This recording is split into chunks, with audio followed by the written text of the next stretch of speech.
On peut s'intéresser en premier lieu à Sun Tzu. Il le mérite parce que son œuvre est à la fois profonde et suggestive. C'est le premier stratégiste connu, et c'est l'un des plus grands. Sun Tzu a probablement vécu au 5e siècle, avant Jésus-Christ. Ses 13 articles sur l'art de la guerre seront pendant très longtemps une source d'inspiration pour les généraux de l'Empire chinois, avant d'être délaissés, puis redécouverts. Et aujourd'hui, dans les écoles de guerre chinoises, Sun Tzu est à l'honneur, on le redécouvre, on le relit. Pour lui, la guerre, c'est le terrain de la vie et de la mort. Et il le dit, et je le cite, c'est la voie qui mène à la survie ou à l'anéantissement. Il est impossible de ne pas l'étudier. Et il insiste vraiment sur cette importance de la stratégie. Importance pour la survie de l'État, importance pour la défense des intérêts de la nation, importance pour la prospérité de la population. Au cœur de l'enseignement de Sun Tzu, ou plutôt de sa sagesse, on trouve l'articulation entre la guerre et la conduite du pays. Le général, pour résumer, est au service de la politique et du décideur politique. Cependant, lorsqu'on lit les 13 articles, on voit que le général doit recevoir une autonomie suffisante pour prendre les bonnes décisions tactiques au vu des événements changeants de la guerre, sur le terrain, y compris d'ailleurs, et c'est un peu paradoxal, en allant jusqu'à désobéir si la tournure de la campagne l'exige. Cette recommandation, qui peut être gênante, puisque dans son esprit, le général est subordonné aux politiques, cette recommandation s'inscrit dans la logique, finalement, de la pensée chinoise de la guerre. Cette pensée, elle préconise avant tout de s'adapter aux circonstances, plutôt que de chercher à forcer les événements à rentrer dans un plan stratégique préconçu. On s'adapte. Lorsqu'on rencontre un obstacle, on le contourne, on improvise, on peut temporiser.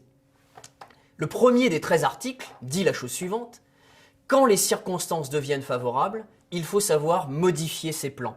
Le plan donc, qui est conçu avant la guerre, avant que l'ensemble des événements ne se déclenche, avant que l'interaction ne se fasse avec l'ennemi, ce plan ne vaut que jusqu'au début des opérations.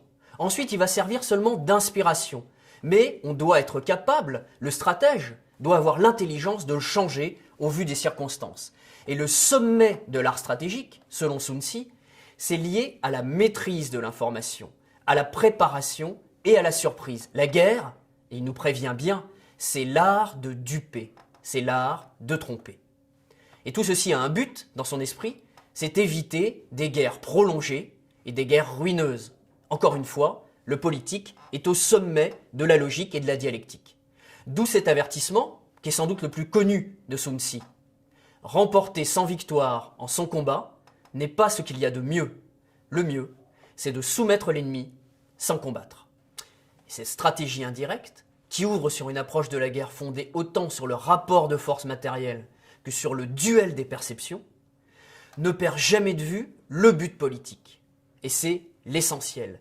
Donc les recettes techniques livrées par Sun Tzu dans ces 13 articles combinent résolution, celle du général, et la souplesse, celle du général et aussi celle du politique. Qui est le bon général, selon Sun Tzu? C'est celui qui suit le conseil de son 5e article, la maîtrise de l'art des pleins et des vides. Lorsqu'on se heurte à une résistance, on la contourne. On trouve chez Sun Tzu cette image qui est frappante de l'armée qui est telle une eau qui ruisselle, qui s'insinue dans les interstices, qui contourne les pierres, les cailloux, les obstacles, pour atteindre son but, submerger et finalement prendre le dessus sur l'ennemi. Cette eau, elle est souple, elle est fluide. La stratégie, c'est également l'art de la fluidité, l'art du contournement, l'art de remporter la victoire sans combattre ou en combattant, en équilibrant les fins et les moyens. Cette souplesse qu'on trouve dans cette pensée chinoise, et Sun Tzu est son meilleur représentant, cette souplesse, cette adaptation aux circonstances, au service d'un objectif politique déterminé, se retrouve sous une forme culturelle spécifique, différente de la pensée chinoise, dans la science grecque, à peu près au même moment. La stratégie, elle apparaît en Grèce et en Chine au même moment. Et elle renvoie à l'art du général en Grèce qui est l'art de commander les armées, stratos agein, en grec c'est l'armée que l'on pousse en avant, littéralement.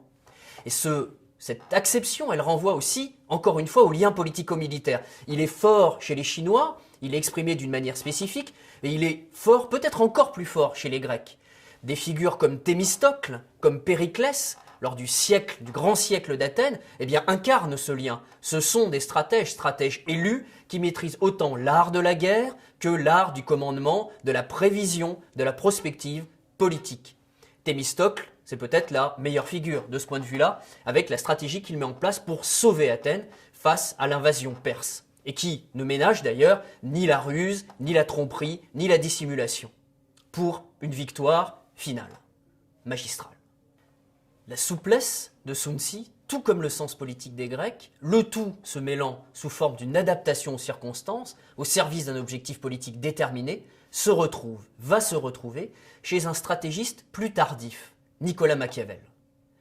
Machiavel, c'est l'héritier de la pensée grecque, de l'art de la guerre romain, puis byzantin. C'est surtout celui qui fait entrer la stratégie européenne dans l'ère moderne. Son apport, il est très particulier. Il est moins technique que politique. Né à Florence en 1469, il s'implique dans la politique agitée de son temps, cette guerre permanente des cités italiennes, les unes contre les autres, avec des alliances qui changent au gré des circonstances. Florence, Rome, Venise, Ferrare, Sienne se battent en permanence les unes contre les autres, et l'ambiance de ce temps est une ambiance tout imprégnée de la guerre et de la tragédie qu'elle occasionne. Dans Le Prince, son ouvrage le plus connu, mais aussi dans L'Art de la guerre, qui est lui paru en 1521, Machiavel prend acte de l'état de guerre permanent qui dresse les hommes les uns contre les autres. Et dans ce cadre, la morale tend à se réduire, pour lui du moins, à une utilité fonctionnelle. Le but du prince pour Machiavel, le prince confronté à la guerre, c'est donc la souveraineté, condition de la survie. Pour Machiavel, le prince ne doit pas confier sa sûreté stratégique à la bonne volonté d'un allié. Car il ne faut pas, dit-il, dépendre d'autrui pour sa défense. Donc au-delà des conseils tactiques ou opérationnels, le prince, comme l'art de la guerre, ces deux livres profonds, ces deux livres terribles d'une certaine façon, sont surtout des bréviaires d'énergie, où le dirigeant, chef de guerre à l'occasion, doit faire tout à la fois le lion, cultiver la force, et le renard, en valorisant la ruse. Il est l'un et l'autre, il ne peut être que l'un et l'autre en même temps. Et cette insistance de Machiavel sur la dissimulation, sur le contournement, ne l'empêche pas, sur le plan opérationnel, de recommander une stratégie militaire directe. Si l'on est plus fort, on peut attaquer. Au bout du compte, la valeur première du stratège, pour Machiavel, c'est la volonté tendue qui va le pousser, quels que soient les expédients, à l'aide de la ruse, à défendre ses intérêts et atteindre son but final.